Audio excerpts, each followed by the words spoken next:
दोस्तों, सच कहते हैं कि प्यार आजकल उम्र नहीं देखता। एक प्यार हमारे सूबेदार साहब को होता है, सूबेदार साहब को, जवान को नहीं, एक सूबेदार साहब को जिनकी उम्र लगभग 47 साल है।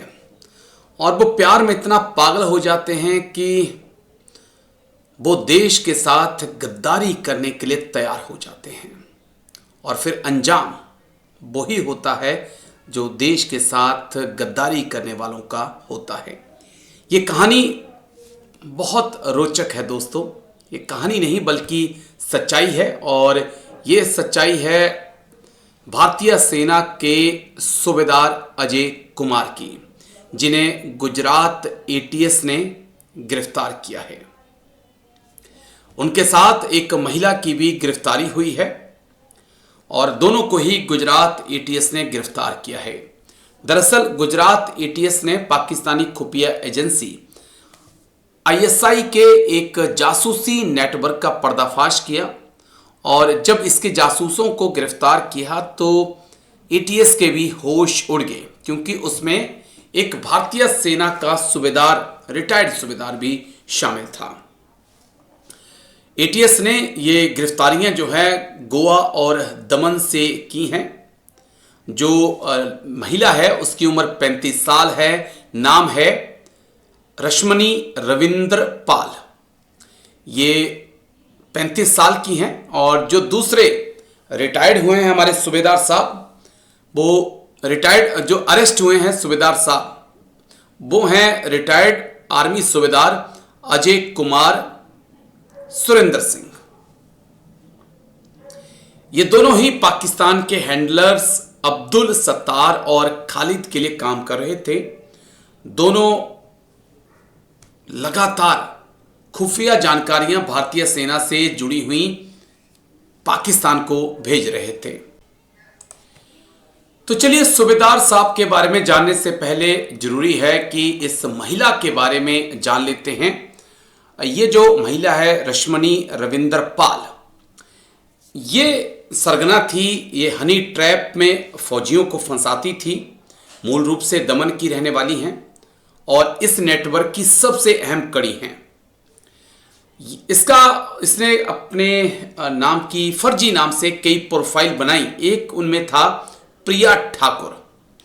और फिर ये क्या करती थी, आर्मी अफसरों और जेसीओ और जवानों को फ्रेंड रिक्वेस्ट भेजती थी, उनके साथ दोस्ती करती थी, व्हाट्सएप के नंबर शेयर करती थी, फिर चैट करती थी और धीरे धीरे ये प्यार का नाटक रचाती थी और उस बहाने संवेदनशील जानकारियां उनसे ले लेती थी।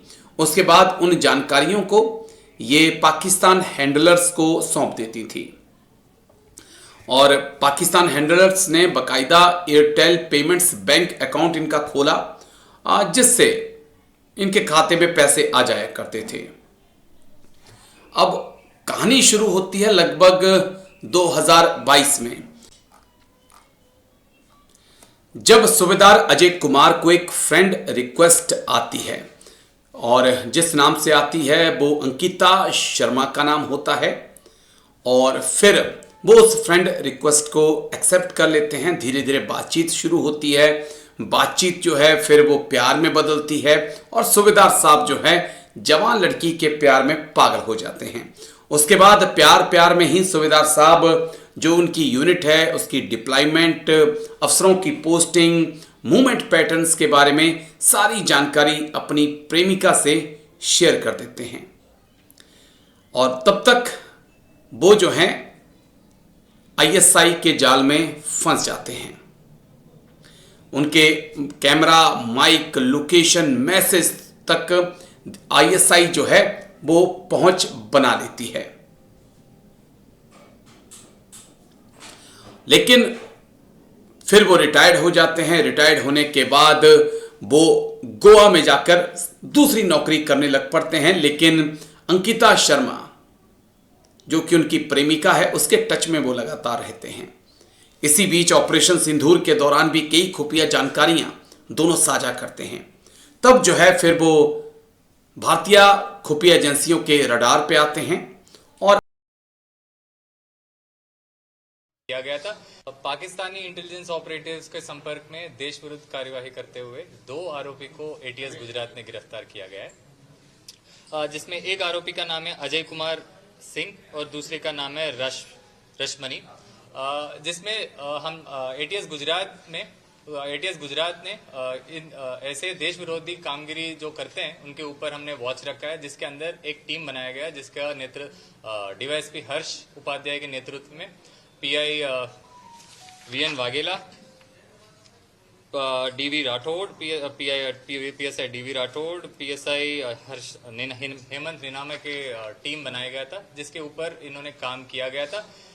इस इन्वेस्टिगेशन के दौरान हमको ये माहिती मिली है कि ये 2 जो एक्यूज्ड हमने जो पकड़ा है ये लोग देश विरोधी कार्यवाही कर रहे थे, जिसके अंदर हम तपास करते ये जानने को मिला है कि जो पहला आरोपी अजय कुमार सिंह जो है अभी हाल गोवा में रहता है, एक डिस्टिलरी में सिक्योरिटी ऑफिसर तरीके काम करते हैं, मूल निवासी बिहार का है।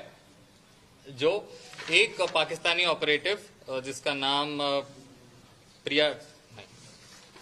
अंकिता शर्मा नाम का एक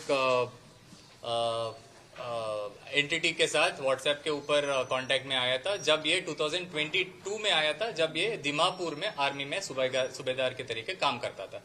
तब से लेके अभी तक ये कांटेक्ट में रहा था।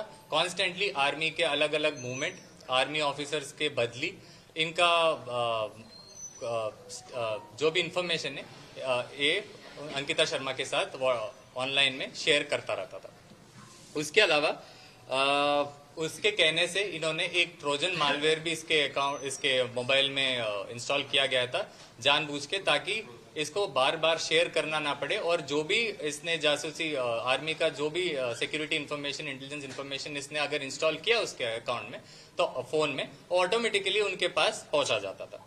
इसके अलावा हमारे इन्वेस्टिगेशन में ये पता चला कि दूसरे आरोपी जो रश्मनी है, जो मूल निवासी है दमन का, यूपी का, पर अभी हाल रहती है दमन में, वो भी व्हाट्सएप में ऑनलाइन में एक खालिद अने अब्दुल सत्तार करके 2 आदमी के साथ संपर्क में आया था, जिसके कहने से ये उनका ये कहना था कि ये उनके बागरूप में काम करे और अलग अलग आर्मी के मूवमेंट और आर्मी ऑफिसर